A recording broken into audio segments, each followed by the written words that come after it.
Abuse করেছে, তারপরে অনেক অভিযোগ যেটা একদম মিথ্যা। যে ধরনের প্রতিষ্ঠান চলছে এখন, মনে হয় চিন্ময়ের সঙ্গে বেরোতে পারবেন, মহারাজ বেরোতে পারবেন? আমরা চেষ্টা করব ওনাকে বের করানো, চেষ্টা করব। কি অভিযোগ রয়েছে? অভিযোগ তো ওনার ইস্কনের সাধুরাই করেছে, কিছু জেলাসিও আছে এখানে। জেলাসি না থাকলে ওনার বিরুদ্ধে একটা এত সৎ একটা ব্যক্তি, সবাই ওনাকে ভালোবাসে বাংলাদেশে, হঠাৎ করে ওনাকে সেডিশনের কেস দিয়ে দিল, এটা হতে পারে বলেন? সেডিশন কেস, তাও কোন ধরনের সেডিশন? এগুলো আইনে তো বাধা আছে। বাংলাদেশের ফ্ল্যাগটা হলো নিচে বলছে, অথচ এটা বাংলাদেশের ফ্ল্যাগই না, ওইটার উপরে উনি যে গড়ীয় যে ফ্ল্যাগটা আছে লাল খচিত, ওইটা উপরে কেন? এই জন্য উনি অপরাধ করেছে ওনার বিরুদ্ধে কেস দিয়ে। ধারাগুলো একদম বিশ্রী, মিথ্যা, কিন্তু নন বেইলেবল ধারাগুলো। ইচ্ছাকৃত ফাঁসাবার জন্য এটা নিশ্চয়ই, এটা বলবো আমি ফাঁসানোর জন্য করে। কি চক্রান্ত চলছে? চক্রান্ত হলো উনাকে, এত বড় উনার সুনাম হয়ে যাচ্ছে বাংলাদেশে, লক্ষ লক্ষ লোক জমায়েত হচ্ছে, অধিকারের প্রশ্ন বলতে যাইয়া উনি তো অন্য কিছু বলেন, শুধু হিন্দুদের অধিকার গুলা তোমরা দাও। উনার 8টা পয়েন্ট, এই 8টা পয়েন্টে কিছুই নাই, শুধু প্রেয়ার রুম দাও, যে কলেজে স্কুলে প্রেয়ার রুম থাকা উচিত, তোমরা যেমন প্রেয়ার রুম আছে মুসলমানদের, আমাদের একটা প্রেয়ার রুম দাও। তারপরে মানবাধিকার কমিশনের, বিশেষ করে মানবাধিকার কমিশনে হিউম্যান রাইটস ফর মাইনরিটির জন্য একটা অবস্থা করো, ছুটি 4 দিন ছুটি দাও বছরে। বলেন এগুলো তো সাধারণ ব্যাপার, দিতে পারে। ইকুয়াল অপরচুনিটি উনি দাবি করলো কেন উনার উপর খড়গহস্ত। আগামী শুনানি করে এবং উনাকে বলা হচ্ছে সন্ত্রাসী। উনি কি সন্ত্রাসী কাজ করেছে বলুন তো? কোন সন্ত্রাসী কাজ? খাওয়া দাওয়া থাকা কিরকম ভাবে হচ্ছে? উনি মোটামুটি আমাকে যা বলেছে, একই পাশে বসা ছিলাম, উনি আমাকে বলেছে আমি ভালো আছি বাবা, আপনি আমার 2টা সন্ন্যাসী আছে, সন্ন্যাসী 2টা গেছে ওনাকে ভাত এবং মেডিসিন দেওয়ার জন্য, ওনাদেরকে অ্যারেস্ট করে ভিতরে ঢুকিয়ে দিয়েছে। আচ্ছা বলেন তো ওনাদের অপরাধটা কি?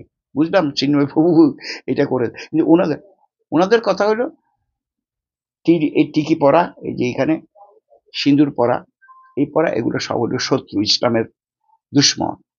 ওনাদের কথা হলো এটা। আগামী শুনানি করে আমরা 71 কি এটা চিন্তা করেছিলাম? বলেন এটা কেন হচ্ছে? এটা হচ্ছে কেন? আমি প্রগতিশীল লোকগুলো এখন প্রতিক্রিয়াশীল হয়ে গেছে আমাদের দেশে, যাদের সঙ্গে দাদা কেমন আছেন, ভালো আছেন কিনা জিজ্ঞেস করতে, এখন দেখলে মুখটা ফিরিয়ে নেয়। ভারত বিদেশি কেন হচ্ছে? এটা আমি যতটুকু মনে করি, আমি জানি না ভারতের সঙ্গে কেন ইসরায়েলের সম্পর্ক, ভারত কেন ইসরায়েল সম্পর্ক রাখবে? আর ভারত কি করে, ওই যে নরেন্দ্র মোদী কি করে এতগুলা লোককে হত্যা করলো উনার এলাকায়?